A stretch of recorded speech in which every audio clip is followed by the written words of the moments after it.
Welcome to examination classes में आप सभी का स्वागत अभिनंदन है। मैं प्रियंका मिश्रा। जैसे आपको पता ही है, पिछले वीडियो में मैंने वर्णमाला का टॉपिक खत्म हो गया था। वर्णमाला केवीएस में जो फर्स्ट वीडियो था उसमें था कि व्याकरण के सनोच्चाक्षर। जैसे आपको थंबनेल से पता ही चल रहा कि वर्णमाला फर्स्ट टेस्ट, मतलब हमारे केवीएस में जितने भी क्वेश्चन आए हुए हैं वर्णमाला से, व्याकरण से, सनोच्चाक्षर से, वो सब हम इसमें देखेंगे कितने क्वेश्चन आ रहे हैं और कितना क्वेश्चन को हमने रिपीट किया हुआ था। मतलब हमारे टॉपिक ये वर्णमाला टेस्ट से पूरा क्लियर हो जाएगा। आइए देखते हैं।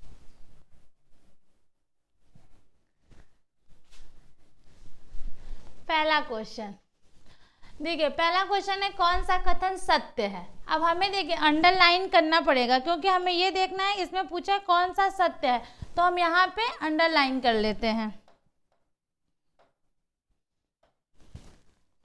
सत्य। इससे क्या होगा कि हमें क्वेश्चन पकड़ने में आसानी होगी। सत्य, असत्य, यस और नो, ये हमें पहले अंडरलाइन कर लेना चाहिए। इससे हमें क्या होगा, क्वेश्चन को पकड़ने में आसानी होगा। यहाँ पे क्या दिया, कौन सा कथन सत्य है। अब आप पढ़िए, अनुनासिक ध्वनियों के उच्चारण में मुख्य कम वायु निकलती है। अब इसमें दिया है कि अनुनासिक ध्वनि, इसमें 4 पहले हम पढ़ लेंगे, 4 के बाद हम देखेंगे कौन सा ऑप्शन सही है। अनुनासिक ध्वनियों के उच्चारण में वायु केवल मुख से निकलती है। निरुनासिक ध्वनियों के उच्चारण में वायु नाक से निकलती है। अनुनासिक ध्वनियों के उच्चारण में वायु केवल मुख से निकलती है। हम ये आपको जब पढ़ाए थे अनुनासिक, निरुनासिक, अनुनासिक, ये तीनों एक ही में लेके आए थे। अनुनासिक, निरुनासिक, निरुनासिक, अनुनासिक, ये हमारा तीनों एक ही में था। और ये क्वेश्चन भी पूछा है एक ही में, इसलिए हमें बिल्कुल भी कंफ्यूज नहीं रहना। अनु मतलब हमें इस टॉपिक से अपना आंसर इसी में ढूंढ लेना है। अनुनासिक मतलब क्या होता है, अनु मतलब मुंह और नाक दोनों का प्रयोग करना है। मुंह और नाक दोनों का प्रयोग करना है हमें। अनुनासिक में ध्वनियों में केवल मुंह का प्रयोग होता है, ये पहले ही गलत हो गया, हमारा ऑप्शन 1 गलत हो गया। कैसे हमने पकड़ लिया, अनुनासिक। अनुनासिक मतलब मुंह और नाक दोनों का प्रयोग करना। निरुनासिक मतलब निर्नासिक, मतलब निर मतलब नहीं और नाक का हमें प्रयोग नहीं करना है। तो इसमें क्या लिखा है, निर्नासिक ध्वनियों के उच्चारण में केवल नाक से अधिक निकलती है, वायु में नाक से अधिक निकलती है। फिर क्या है, अनुनासिक। अनुनासिक ध्वनियों के उच्चारण में वायु केवल मुख से निकलती है। अनुनासिक दिया हुआ है, मतलब हमें मुख और नाक दोनों का प्रयोग करना है। तो ये ऑप्शन 2 तो हमारे गलत हो गए। पहला हमने पकड़ लिया, हमने कैसे उठाया, अनुनासिक, निर्नासिक, अनुनासिक से। ये हमने टॉपिक पढ़ा था, अनुनासिक, निर्नासिक, ये तीनों एक ही वीडियो में पढ़ा था, एक के साथ लेके पढ़ा था, इसलिए हमारा कंफर्म हो गया। अनुनासिक मतलब हमें ऐसा क्या करना है, अनुनासिक मतलब मुंह और नाक दोनों का प्रयोग करना है। तो 2 तो हमारे ऑप्शन ऐसे गलत हो गए। अनुनासिक ध्वनियों के उच्चारण में केवल मुंह से निकलती, तो अनुनासिक में तो मुंह से निकलता ही नहीं क्योंकि मुंह और नाक दोनों से निकलता है, 1 गलत हो गया। अनुनासिक ध्वनियों के उच्चारण में केवल मुख से निकलती है, क्योंकि ये भी नहीं होता मुख और नाक दोनों से निकलता है। निर्नासिक ध्वनियों के उच्चारण में वायु नाक से अधिक निकलती है। और पहला ऑप्शन क्या बचा, अनुनासिक ध्वनियों के उच्चारण में मुख कम वायु से निकलती है। मतलब हमारा 2 गलत हो गए और हमारे पास कितने बचे, 2 बचे हैं। अब दोनों में हमें क्या करना है, निर्नासिक ध्वनियों के उच्चारण वायु में नाक से अधिक निकलती है और अनुनासिक ध्वनियों के उच्चारण में मुख कम वायु निकलती है। ऑप्शन नंबर पहला भी गलत हो गया। अब क्यों गलत हो गया, क्योंकि इसमें ऑप्शन में दिया हुआ है कि अनुनासिक ध्वनियों के उच्चारण में कम वायु निकलती है, पर अनुनासिक में मुंह और नाक दोनों आता है। तो हम एक को लेके तो चल नहीं सकते, क्योंकि हमें दोनों लेना है ना, कि मुंह और नाक दोनों लेना है। इसलिए हमारा ऑप्शन कौन सा सही हो जाएगा, तीसरा। हमारा ऑप्शन कौन सा सही हो जाएगा, तीसरा। थर्ड कैसे हो गया, क्योंकि हमें यही हमने देखना है कि हमने जो टॉपिक पढ़ा था उससे टेस्ट से कितने क्वेश्चन आ रहे हैं। देखिए मैंने पढ़ाया था अनुनासिक, निर्नासिक, और वही क्वेश्चन हमारे आए हुए हैं। इसलिए हमें और एक ही क्लास में हमें कंफर्म हो, हमें क्वेश्चन पकड़ना कैसे है, पहले हमें डिफिनीशन डिफिनीशन, अपनी डिफिनीशन को याद करना है कि अनुनासिक क्या होता है, निर्नासिक तथा अनुनासिक। अब हमें पता है डिफिनीशन के, अनुनासिक मतलब मुंह और नाक दोनों से बोलना, निर्नासिक मतलब नाक से नहीं बोलना। तो ये हमने कुछ जब पकड़ लिया तो हमारे 3 ऑप्शन क्या हो गए, गलत हो गए, एक हमारे सही हो गए। मतलब हमें डिफिनीशन से ही क्वेश्चन को पकड़ना है, अपना ऑप्शन उसी में क्रैक करना है। तो इसलिए तीसरा वाला ऑप्शन क्या हो गया हमारा, सही हो गया। आइए दूसरा देखते हैं, अंतस्थ वर्णों की कुल संख्या कितनी होती है। अंतस्थ वर्णों की कुल संख्या क्या है, 4 होती है। कितनी होती है, 4 होती है। कौन कौन सी होती है, य, र, ल, व, य, र, ल, व। अब ये य, र, ल, व, य और व को, य और व को हम अर्ध स्वर भी कहते हैं। य और व को हम क्या कहते हैं, अर्ध स्वर भी कहते हैं। य और व अर्ध स्वर भी है। अब आगे देखते हैं तीसरा क्वेश्चन।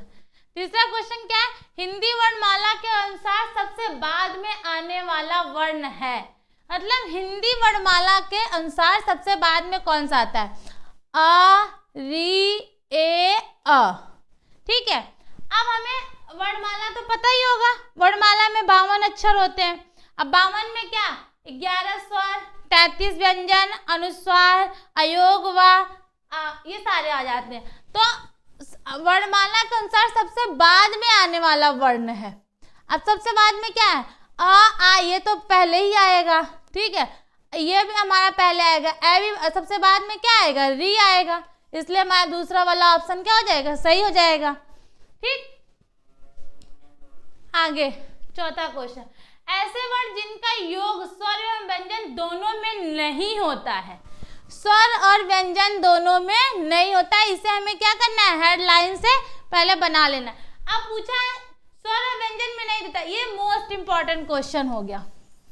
इंपॉर्टेंट क्वेश्चन क्यों हो गया, क्योंकि क्वेश्चन पूछ लिया कि ऐसे कौन सा व्यंजन है जो स्वर व्यंजन, ऐसा कौन सा है वर्ण है जो स्वर व्यंजन दोनों में नहीं होता। और हमने बताया था आचार्य किशोरीदास वाजपेयी ने अयोग वा को स्वर और व्यंजन दोनों में नहीं रखा है। इसलिए जब हम जब कोई भी टॉपिक पढ़ें तो उसको इतना डीपली पढ़ लेना चाहिए, क्वेश्चन कहीं से भी बनाए हमें क्वेश्चन देखते हुए हमारा आंसर आ जाना चाहिए। तो हमें ये बताया तो स्वर व्यंजन दोनों में नहीं आता, ये क्या है, अयोग वा है। अयोग वा को स्वर व्यंजन दोनों में नहीं रखते। ऐसे मतलब क्वेश्चन हमें देखते तुरंत आंसर। भाषा की सबसे लघुत्तम इकाई क्या है। अब भाषा की सबसे लघुत्तम इकाई क्या है, वर्ण, शब्द, वाक्य, उपयुक्त में से सही। अब भाषा की सबसे लघुत्तम इकाई हम क्या रखेंगे, वर्ण, शब्द, वाक्य। देखिए अब वर्ण, शब्द, वाक्यों की सबसे पहले लघुत्तम मतलब सबसे छोटा, पहले हम क्या रखेंगे, पहले हम तो किसी चीज को वर्ण ही जानेंगे ना। वर्ण क्या, जैसे कि क, ख, ग, घ, अंघा, ये सब क्या अपने आप में वर्ण है, तभी तो वर्णमाला में 52 अक्षर हो जाते हैं। तो पहले वर्ण हो गए। जब हम वर्ण से कोई चीज बनाते हैं, जैसे क है, क ये हमारा क्या वर्ण है, फिर इसमें हमने म और ल जोड़ दिया। ठीक है, कमल ये क्या हो गया, एक शब्द बन गया। ठीक है, जब ये शब्द से हम बोल दिया कमल। अब वाक्य कैसे बनाते, इसे में हमने बदल दिया कमल बहुत अच्छा पुष्प है। कमल बहुत अच्छा पुष्प है। ठीक, क्या हो गया, हमारा वाक्य हो गया। मतलब हमें क्वेश्चन में एक क्वेश्चन से 4 क्वेश्चन बनाने हैं। मतलब हमारा एक भी कोई भी टॉपिक, एक भी चीज गलत नहीं होना चाहिए। हमें मतलब टॉपिक पढ़ा है तो हमारे टेस्ट में अगर 40 क्वेश्चन आ रहे हैं, 20 क्वेश्चन आ रहे हैं, तो हमारे पूरे वो करेक्ट होने चाहिए। मतलब भाषा की सबसे लघुत्तम क्या, पहले वर्ण आएगा, फिर शब्द आएगा, फिर वाक्य आएगा। ठीक है, तो हमारा क्या हो गया, वर्ण, 5वां का पहला सही हो गया।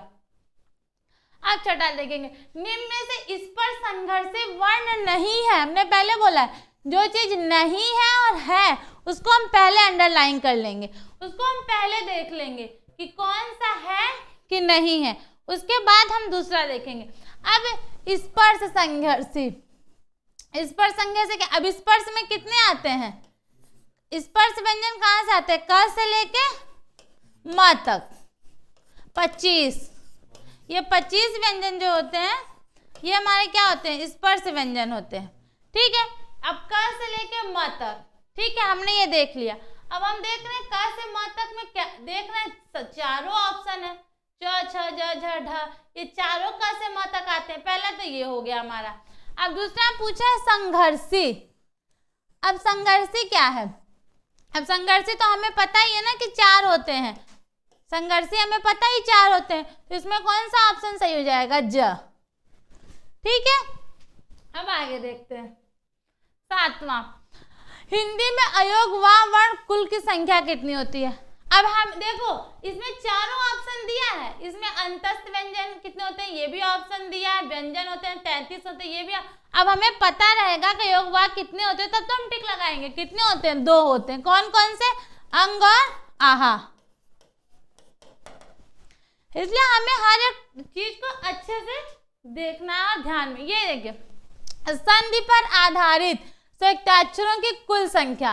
अब संयुक्ताक्षरों की कुल संख्या कितनी होती है? 4। कौन कौन से संयुक्ताक्षर होते हैं? छ, त्र, च, अस्र, ये 4 हमारे क्या है? संयुक्ताक्षर है। अब कितने होते? अब देखो इसमें क्वेश्चन ऐसे भी तो पूछ सकता था कि हिंदी वर्णमाला में संयुक्ताक्षरों की संख्या कितनी होती है, ये नहीं पूछा। संधि पे आधारित मतलब इसने क्या किया? बच्चों को कंफ्यूज करने के लिए ऐसे ऐसे क्वेश्चन पूछेगा जिससे आदमी कंफ्यूज हो जाए कि हाँ ये कैसे। तो इसमें किसने क्वेश्चन बना दिया? संधि पर आधारित अक्षरों में संयुक्ताक्षरों की कुल संख्या कितनी होती? मतलब कहीं से भी पूछे हमें क्या करना है? करेक्ट करके आना। इसलिए क्या हो गया? 4। अब 9वां क्वेश्चन, निम्नलिखित में से कौन सा अयोग व वर्ण के रूप में जाना जाता है?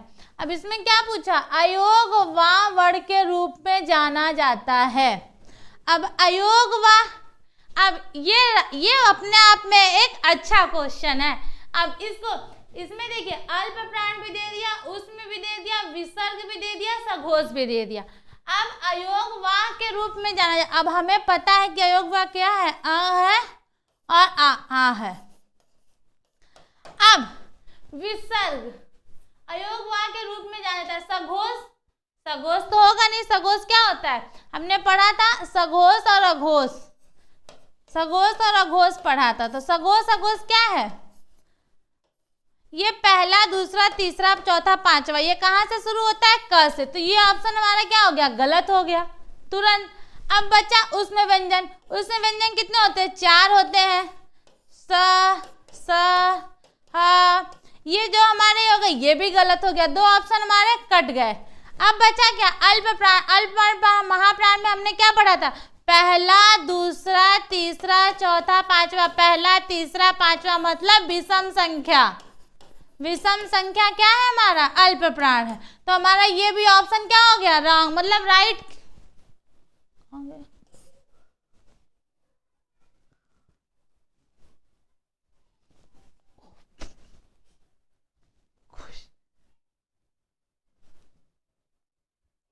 मतलब राइट क्या हो गया हमारा? विसर्ग। अब विसर्ग कैसे में अब ये क्वेश्चन पूछा कैसे? अयोग व। अब देखिए, अब जब हमें पता होगा कि अयोग व होते क्या है? अंग और आहा, तब तो हम समझेंगे। तो जब हमने अल्प प्राण को हमें पता रहेगा अल्प प्राण क्या है, उसमें क्या है, सघोष क्या है, तब तो हमें क्लियर होगा ना। इसीलिए हम बोलते हैं कि हर एक टॉपिक को हमें इतना डीपली पढ़ना है कि वो हमें बिल्कुल कंफ्यूज, मतलब क्वेश्चन का स्टैंडर्ड, मतलब पूछा एकदम थोड़ा सा टॉपिक से है पर पूछने का तरीका देखो। निम्नलिखित में से कौन सा अयोग व वर्ण के रूप में जाना जाता है? मतलब अयोग व के रूप। अब इसमें देखिए कंफ्यूज हो जाएंगे बच्चे। अल्प प्राण है, उसमें विसर्ग है, सघोष। अब अंग रहा, अल्प प्राण हमने देख लिया, अल्प पर क्या है? पहला, तीसरा, पांचवा। सघोष भी पता है हमें, पहला, दूसरा, पांचवा, ये भी क से म तक बनते हैं। उससे व्यंजन क्या है? स, मतलब हमें एक से क से लेके म तक में 2 तो तुरंत कट जाएंगे। उसके बाद बचा क्या? उसमें होगा नहीं, इसलिए हमारा क्या? तीसरा वाला ऑप्शन विसर्ग सही हो जाएगा। अब क्या है? छ। छ क्या है हमारा? संयुक्त व्यंजन है। छ हमारा क्या है? संयुक्त व्यंजन है।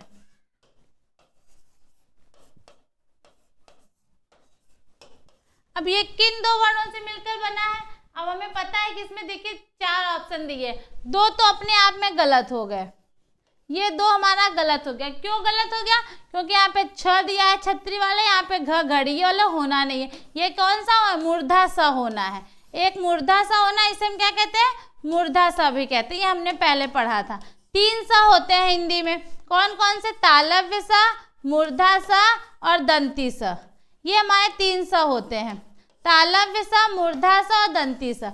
और बना किससे है? ये बना हुआ है हमारा मूर्धा सा और क से। तो ये हमारा पहला वाला, दूसरा वाला ऑप्शन क्या हो जाएगा? सही हो जाएगा। पहला वाला गलत इसलिए है क्योंकि पहले वाले में हलंत नहीं दिया है, और दूसरा वाला, तीसरा इसलिए गलत है क्योंकि इसमें छ दिया है, चौथा इसलिए गलत है क्योंकि इसमें घ दिया, इसलिए हमारा दूसरा वाला ऑप्शन क्या हो जाएगा? सही हो जाएगा। अब क्या है? फेंका हुआ वर्ण किसे कहते हैं? ये बहुत ही इंपॉर्टेंट क्वेश्चन है। फेंका हुआ वर्ण किसे कहते हैं? अब ये बच्चे को कंफ्यूज करेगा कि फेंका हुआ वर्ण कौन से है। हमने तो अभी पहली बार सुना, बहुत लोग सोचेंगे, पर ये बहुत ही अच्छा क्वेश्चन है। फेंका हुआ वर्ण क्या है? ढ और ढ। ये हमारा 2 होता है, जो हमने लिख के बताया था कि इसे द्विगुणित व्यंजन भी कहते हैं। द्विगुणित व्यंजन, उच्छिप्त व्यंजन कहते हैं। द्विगुणित इसे हम 3 नामों से जानते हैं। उच्छिप्त व्यंजन, द्विगुणित व्यंजन,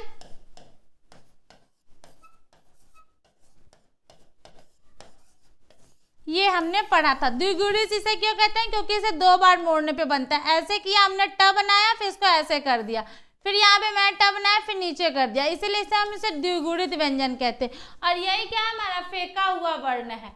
इसे द्विगुणित व्यंजन भी कहते हैं, उच्छिप्त व्यंजन भी कहते हैं, फेंका हुआ भी वर्ण कहते हैं। इसलिए क्वेश्चन बनाने का तरीका जो क्या होगा, उसका काफी स्टैंडर्ड होगा। ये दोनों क्वेश्चन इसने नहीं पूछा क्योंकि पता है कि बच्चे को ये पता होगा उच्छिप्त व्यंजन, द्विगुणित, इसलिए उसने क्या बोल दिया? फेंका हुआ वर्ण क्या है?